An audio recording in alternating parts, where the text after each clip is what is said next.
1963 வருஷத்துல மெல்லிசை மன்னர்கள் எம்.எஸ். விஸ்வநாதனும் ராமமூர்த்தியும் சேர்ந்திருந்த காலகட்டத்தில் வந்த இந்த படத்துல கண்ணதாசன் அட்டகாசமான பாடல்களை கொடுக்க பிரமாதமான டியூன்களை போட்டு தெரிக்க விட்டிருப்பார் மெல்லிசை மன்னர்கள். இந்த படத்துல வந்து டி.ஆர். ராஜகுமாரிக்கான போர்ஷன்கிறது ரொம்ப கம்மி தான். ஆனா எம்ஜிஆருக்கு உண்டான போர்ஷன் பிரமாதமா இருக்கும். நாகேஷனுடைய ஆரம்பகால நகைச்சுவை படங்கள்ல இந்த படமும் ஒண்ணு அப்படின்னு தான் பார்க்க வேண்டியிருக்கு. வழக்கம் போல எம்.ஆர். ராதாவுடைய குசும்பும் குறும்பும் கலந்த காமெடி கலந்த அந்த வில்லத்தனம் ரொம்பவே பேசப்படுற வகையில இருந்தது. மணிமாலாவுக்கு அப்படியான பெரிய வாய்ப்புகள் எல்லாம் ஒன்றும் பெருசா யாருக்கும் கிடையாது. மேக்சிமம் இந்த படத்துல முழு பங்கு எம்ஜிஆர் சரோஜாதேவி தான். அசோகனுக்கு கூட பெரிய பங்கு கிடையாது. அசோகனும் இந்த படத்துல நடிச்சிருப்பாரு. அவர் வர போர்ஷனை அவர் சிறப்பா செய்து கொடுப்பார். கிட்டத்தட்ட 1963 ஆண்டு மே மாதம் 10ஆம் தேதி வந்த இந்த படம் 61 வருடங்களை கடந்தும் கூட இன்னைக்கும் எம்ஜிஆரோட பெரிய எடுத்து பெண், டி.ஆர். ராமண்ணா டைரக்ஷன்ல வந்த பெரிய எடுத்து பெண் அப்படிங்கிறது நமக்கு நல்லாவே நினைவுல இருக்கும். டி.ஆர். ராமண்ணாவை பத்தி சொல்லும்போது 2 குதிரைகளை சவாரி செய்த திறமைசாலி அவர். ஒரு பக்கம் எம்ஜிஆர் கூடயும் படம் எடுத்துக்கிட்டே இருந்தாரு, ஒரு பக்கம் சிவாஜியை வச்சு நிறைய படங்களை கொடுத்துட்டு இருந்தாரு. இன்னும் சொல்ல போனா எம்ஜிஆர் சிவாஜி 2 பேரும் சேர்ந்து நடித்த ஒரே ஒரு படமான கூண்டுக்கிளி படத்தினுடைய டைரக்டரும் கூட டி.ஆர். ராமண்ணா அவர்கள் தான். அப்பேற்பட்ட ஒரு அட்டகாசமான ஒரு கமர்ஷியல் டைரக்டர், கமர்ஷியல் ஹிட் கொடுக்கிற டைரக்டருடைய படம் தான் இது. இந்த படத்துல சிலம்பு சண்டை வரும், மிக பிரமாதமா இருக்கும். அந்த சிலம்பு சண்டை வந்து கிட்டத்தட்ட 10-12 நிமிடங்கள் நடக்கும். அவ்வளவு அற்புதமான சிலம்பு சண்டைகளா இருக்கும். எம்ஜிஆர் பேரழகனா இருப்பார் இந்த படத்துல. அவ்வளவு அழகு எம்ஜிஆர். எம்ஜிஆரை பார்த்துக்கிட்டே இருக்கலாம். ஒரு ஃப்ரேம்ல ஹீரோவும் ஹீரோயினும் நின்னாக்க நம்ம மனசு வந்து பார்வை வந்து ஹீரோயின் பக்கம் தானே போகும். ஆனா எம்ஜிஆர் சரோஜாதேவி கூட இருந்தாலும் சரி, ஜெயலலிதா கூட இருந்தாலும் சரி, யாரு கூட இருந்தாலும் சரி, எம்ஜிஆர் பக்கம் தான் நம்மளுடைய பார்வை போகும்.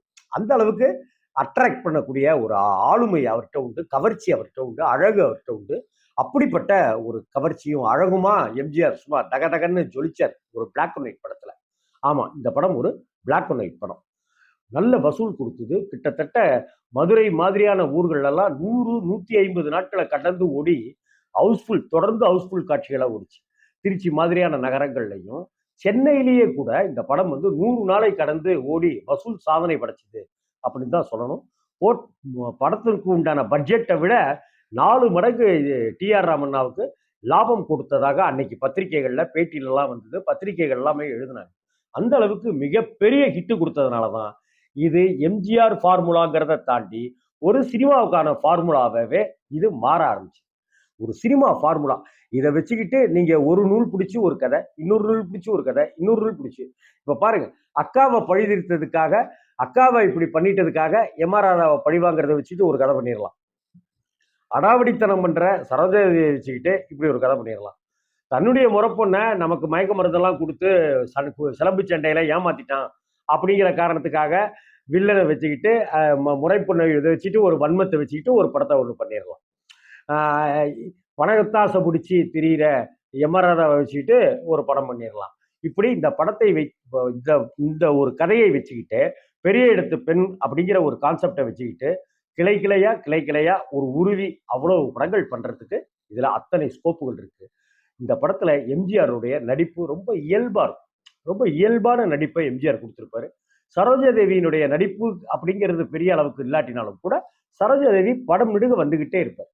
அதே போல எம்.ஆர். ராதா கிட்டத்தட்ட சந்தன குந்தனெல்லாம் உடம்புல பூசிக்கிட்டு ஃபர்ஸ்ட் சீன்லயே எம்.ஆர். ராதா யாரு அப்படிங்கிறத நமக்கு உணர்த்திடுவாங்க. ஃபர்ஸ்ட் சீனே சாமி கும்பிடுற சீனு. அந்த சாமி கும்பிடுற சீன்லயே பித்தா பிறை சூடி அப்படி இப்படின்னு சொல்லிட்டு திருமணபாடி மரபாடி மாணிக்கமேன்னு சொல்லும் போதே நானு, என் குடும்பம், என் குலம், என் வம்சம் எல்லாம் நல்லா இருக்கணும், இன்னும் காசெல்லாம் பெருகணும்னு எம்.ஆர். ராதா வேண்டும் போதே அவருடைய கேரக்டர் என்ன அப்படிங்கிறத ரொம்ப அழகா சொல்லிடுவார். அதே போல ஒருத்தனை வச்சு அடிப்பாங்க. அப்படி அடிக்கும் போது எம்ஜிஆர் அங்கே வந்துருவாரு. அப்படி வர்றதுதான் எம்ஜிஆருக்கான இன்ட்ரோடியூசிங் சீனா இருக்கும், அறிமுக காட்சியா இருக்கும். அந்த இடத்துலயே எம்ஜிஆர் யாரு அப்படிங்கிறதையும், எம்.ஆர். ராதாவோட பையனுக்கும் எம்.ஆர். ராதாவை போலவே மூர்க்கத்தரமான குணம் இருக்குங்கிறதையும், எம்.ஆர். ராதா பொண்ணு இந்த மாதிரி ஆளுங்களெல்லாம் அடிச்சாதான் சரி பண்ணுவாங்க, சரியாவாங்க அப்படின்னு சொல்லும்போது சரோஜாதேவியினுடைய குணாதிசயத்தின்னு அந்த அடுத்தாப்புல வரக்கூடிய காட்சியிலேயே காமிச்சிடுவார். கிட்டத்தட்ட படம் நெடுக ஓடி ஒரு 20 நிமிஷங்கள் கழித்து தான் பாடல்களே ஆரம்பிக்கும். அத்தனை பாட்டுகளையும் மிகச்சிறப்பான முறையில கொடுத்திருந்தார். இன்னைக்கு வரைக்க அந்த படத்துல இருக்கிற அத்தனை பாடல்களும் மிகப்பெரிய ஹிட்டான பாடல்கள். இன்னைக்கும் நம்ம இரவு நேர பாடல்கள்ல எப்படி நம்ம இளையராஜா பாடல்கள் எல்லாம் கேட்கிறோமோ, அது மாதிரி டிஎம்எஸ் பாடல்கள், இல்ல எம்ஜிஆர் தத்துவ பாடல்கள் அல்லது எம்ஜிஆர் காதல் பாடல்கள்னு ஒரு லிஸ்ட் போட்டாக்க இந்த படத்துல இருக்கிற நிறைய பாடல்கள் இதுக்குள்ளார அமைஞ்சிருக்கு. அதாவது பாத்தீங்கன்னாக்க இந்த படத்துக்கு இன்னொரு ஆச்சரியம் சொல்லணும். அதுக்கு முன்னாடி நான் படத்தினுடைய பாடல்களை சொல்லணும்.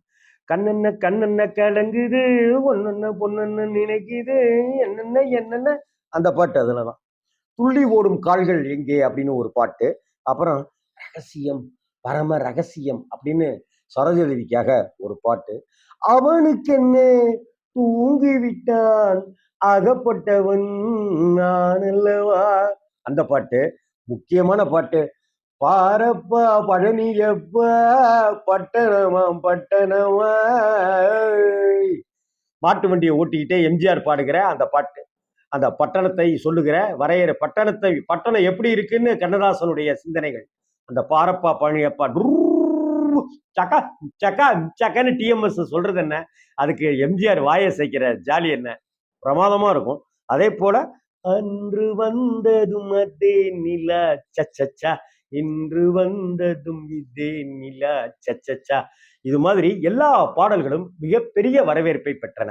இதுல ஒரு விஷயம் என்ன அப்படின்னு சொன்னாக்க, இந்த படத்துக்கு சக்தி கிருஷ்ணசாமியினுடைய வசனங்கள் மிகப்பெரிய அளவுக்கு பலம் சேர்த்துச்சு அப்படின்னு தான் சொல்லணும். சக்தி கிருஷ்ணசாமி வீரபாண்டிய கட்டபொம்மன் மாதிரி படங்களுக்கெல்லாம் வசனம் எழுதியவர். இந்த படத்துல டி.ஆர். ராமண்ணா அவர்கள் அவரையும் இணைத்து கொண்டார்.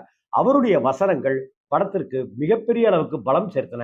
டயலாக்லாம் ரொம்ப ரொம்ப கைத்தட்டல். எம்ஜிஆர் டயலாக் பேசினாருனாக்கா கைத்தட்டல் வாங்குகிற காட்சியா இருக்கும். அந்த காட்சி வசனத்தால் அப்படியே தூக்கி கொண்டு போற அளவுக்கு இருந்துச்சு.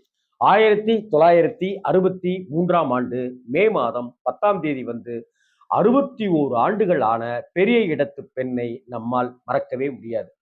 புரட்சி நடிகர், மக்கள் திலகம் என்று இன்றைக்கும் கொண்டாடப்பட்டு கொண்டிருக்கிற நம்ம எம்ஜிஆருடைய இந்த படத்தை யாராலையுமே மறக்க முடியாது.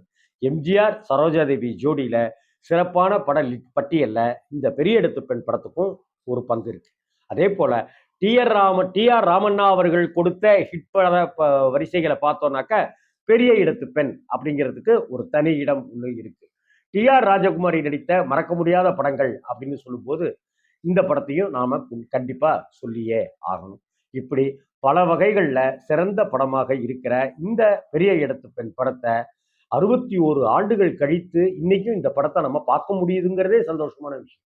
இந்த படத்தை தயவு செய்து பாருங்க. படத்துல போர் அடிக்கிற காட்சின்னு ஒரு காட்சி கூட இருக்காது. இன்னைக்கு பிளாக் அண்ட் ஒயிட் படம் தான் அது. ஆனா இந்த படத்தை இன்னைக்கு இருக்கிற 2K கிட்ஸா இருக்கட்டும், 80s 90s சேர்ந்தவர்களா இருக்கட்டும், அந்த காலத்துல நான் பார்த்திருக்கேன் இந்த படத்தை. ஆனா என் வயதை ஒத்த பல பேர் இந்த படத்தை பார்க்காதவர்கள் கூட இருக்கலாம். இந்த படத்தை பார்த்தீங்கன்னா எம்ஜிஆர் எவ்வளவு பெரிய பேரழகனா இருந்திருக்காரு. பட கதை அமைப்பு, ஸ்கிரிப்ட் ஒர்க்கு எவ்வளவு பிரமாதமா பண்ணப்பட்டிருக்கு, எவ்வளவு நாகரிகமா காட்சிகள் கையாளப்பட்டிருக்கு அப்படிங்கிறத எல்லாமே இதுல தெரிஞ்சுக்க முடியும். பெரிய இடத்து பெண் படத்தை பார்த்துருந்தீங்கன்னாக்க கமெண்ட்ல பார்த்துட்டு போடுங்க. பார்க்கலனாக்க தயவு செய்து இந்த படத்தை ஒரு தடவை பாருங்க. யூடியூப்ல எல்லாம் இருக்கு இந்த படம். நல்ல படம், பிரமாதமான படம். பாடல்கள் அத்தனையும் தேன் தான். விஸ்வநாதன் ராமமூர்த்தி கண்ணதாசன் கூட்டணினா சும்மாவா? அப்பேற்பட்ட ஒரு படத்தை நீங்களும் பார்த்து ரசிக்கணும்னு கேட்டுக்கிறேன். இந்த வீடியோ உங்களுக்கு பிடிச்சிருந்ததுன்னா, நான் பேசுனது உங்களுக்கு பிடிச்சிருந்ததுன்னா லைக் பண்ணுங்க, கமெண்ட் பண்ணுங்க, சப்ஸ்கிரைப் பண்ணுங்க, ஷேர் பண்ணுங்க.